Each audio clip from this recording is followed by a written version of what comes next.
Hello guys, আসসালামু আলাইকুম। তো গাইস, আজকে চলে এলাম কবুতর খামারে। এসে দরজাটা খুলে দিলাম। তো খুলে এখানে আমার কিছু বাচ্চা রয়েছে আর উপরে বুড়াও রয়েছে। তো তাদেরকে আগে ছেড়ে দিলাম। ছেড়ে দেওয়ার পরে যেগুলো নিচে আছে সেগুলো ছেড়ে দিলাম। যেগুলো নিচে আছে সেগুলো ছেড়ে দিলাম। আর যেটা একবারে টঙ্গির নিচে বাসা করেছে গিরিবাজ, সেটাকেও ছেড়ে দিলাম। তো এদের মধ্যে একটা নিচে থাকে আর একটা বাসায় থাকে। তো এবার আমাদের নটা দেখো, তারা মনে হয় ডিম পারবে, সেজন্য তারা সবগুলো টাকাটাকি করছে। আমাদের খাবার সবগুলো টাকাটাকি করে। আমি বাজার থেকে যেগুলো ভালো কোয়ালিটির কবুতর সেগুলো নিয়ে আসি।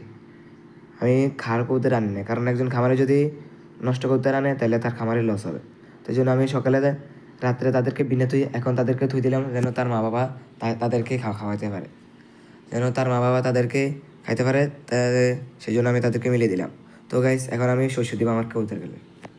এখন আমি আমার কবুতরগুলোকে শস্য দিব। আপনারা চেষ্টা করবেন শীতের সময় আপনাদের কবুতরকে শস্য দেওয়ার জন্য। শস্য দিলে কবুতরের গাটা একটু গরম থাকে। শস্য দেওয়ার কতক্ষণ পর আপনারা আদর দিবেন। শস্য দেওয়ার সাথে সাথে আদর দিবে না, তাহলে তাদের তারা শস্য খাবে না, তারা আদর খাবে আর। এই জন্য আমি শস্যর কতক্ষণ পরে তাদেরকে আদর দিয়ে দিই। তো আমি এইভাবে দিই, আপনারা চাইলে আপনাদের মতো দিতে পারেন, কিন্তু আপনাদের কবুতরকে শস্য খাওয়াবেন। শস্য খাওয়া কবুতরের জন্য ভালো, কবুতর শরীরের জন্য ভালো কর। তো গাইস, এখন আমি আমাদের কবুতরগুলো আপনাদের দেখাই। একটাতে একটা যে ডাক দেয়, সবগুলো ডাকে সেরা।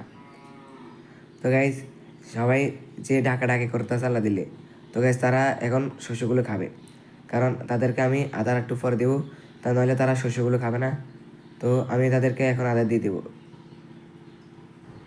তারা শস্যগুলো খেয়েছে, আর কিছু রয়েছে, আমি আদারগুলো দিয়ে দিই, তারপর তারা আদার আর শস্য একসাথে খেয়ে ফেলি। মানে আপনারা চেষ্টা করবেন আগে শস্যটা খাওয়ার জন্য, তো খাওয়ানোর জন্য, নইলে তারা শস্যের মধ্যে মন বসবে না আর তাদের। আমি তাদেরকে আদার দিয়ে দিলাম। তারপর গাইজ তারা আদার খায়, আর ওখানে আমাদের গিরিবাজ নষ্টা ডাকাডাকি করা শুরু করে। আর এখানে আমাদের ওই জোড়া ডাকাডাকি শুরু হচ্ছে।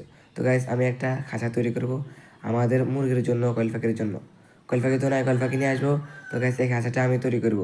এই খাঁচাটার ফ্রেম তৈরি হয়েছে, আমি পরের ভিডিওতে এই খাঁচার পুরো ফুল দেখাবো। তো গাইজ, এবার আমি দেখাবো আমাদের মুরগিগুলো। তো গাইজ, মুরগিগুলো শীতের সময় আমি তাদেরকে একটা, তো গাইস এখন তো শীত, তাদের জন্য আমি তাদের খাঁচার উপরে দিই, তাদের একটা খাঁচার উপরে দিয়ে একটা তারা দিয়ে দিই, যেন তাদের ঠান্ডাটা কম লাগে। তো গাইস, তাদের জন্য আদারটা দিয়ে দিই। এগুলো আমাদের সকল মুরগিতে আদার দিই, যেগুলো বড় সেগুলো দিই না। ফুলটি ফুলটাতে তাদেরকে দিই। তাদের এখানে পানির সাথে আমি ভিটামিন, ক্যালসিয়াম ওষুধটা ব্যবহার করি, কারণ তারা ছোটো বাচ্চা এখনও, তাদেরকে ক্যালসিয়াম খুব তো প্রয়োজন। তো গাইস, তাদেরকে আদার দিয়ে দিই, আর আমাদের মুরগিটাকে বার করে দিলাম, মানে মুরগিটা ছাড়াই সব আদার ফেলে দিবে। তো গাইস, আস্তে আস্তে আমাদের খামারটা বড় হচ্ছে। তো গেছে এবার আমাদের ছোটো বাচ্চাগুলো যেগুলো সব শেষে হচ্ছে, সেগুলোকে আদার দিতে গেছি, দিয়ে না, তাদের এখানে তাদের আদার আছে। তো গেছে এবার আমাদের মুরগিটাকে বা 12 থেকে আদার দিব। সে ক্ষুধার্ত, সে ছবি দিলে সে আদার সব ছিনায়। তার জন্য তাদের জন্য আমি তাদেরকে এখান থেকে আদার দিলাম আর। তো গাইজ, সবাই আমার খামারের জন্য দোয়া করবেন। আর আমার গলার ভয়েসটা একটু খারাপ হতে পারে, তো গাইজ সবাই আমার চ্যানেলটাতে সাথে থাকবেন। আর যদি নতুন হন তাহলে অবশ্যই সাবস্ক্রাইব করবেন। আর যে কোনো পরামর্শের জন্য আপনারা আমাকে বলতে পারেন। আমি রোহান। আপনাদের কার কার নাম কি সেটা অবশ্যই কমেন্ট বক্সে করতে পারেন। তো গাইজ, আজকের জন্য এখানে